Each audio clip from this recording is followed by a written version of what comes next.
ആ പൾസർ സുനി ഒരു കോൺട്രാക്റ്റ് എടുത്ത് ചെയ്ത ആ പ്രവൃത്തിയുടെ ദൃശ്യം കൊടുത്തെങ്കിൽ അവന് പണം കിട്ടുകയുള്ളൂ.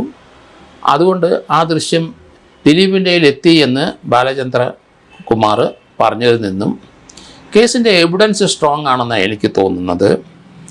കാരണം ഇതിനകത്ത് കുറ്റച്ചാർജ് കൊടുത്തപ്പം അതിൻ്റെ അകത്ത് ഒരു 120B ഗൂഢാലോചന, കാരണം കൃത്യത്തിൽ ദിലീപ് പങ്കെടുത്തിട്ടില്ല.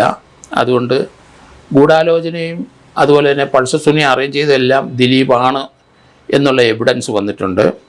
അത് തന്നെയല്ല 376D ഒരു ഗാങ് റേപ്പ് എന്ന് തന്നെ പറയാം.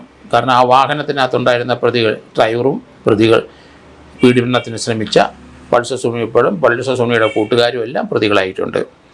ഏകദേശം 9 പ്രതികൾ ഇതിനകത്തുണ്ട്. ദിലീപ് 8ാം പ്രതിയാണ്. 9ാം പ്രതിയും 7ാം പ്രതിയും അപ്രൂവറായി മാറിയിട്ടുണ്ട്. കാരണം ഇതിനകത്ത് ഡിജിറ്റൽ എവിഡൻസ് ഈ പീഡനത്തിൻ്റെ റിട്രീവ് എടുത്ത ആൾ അത് തീർച്ചയായിട്ടും അയാളെ കൂടെ പ്രതിയാക്കിയെങ്കിലും അയാൾ അപ്രൂവറായിട്ട് മാറി.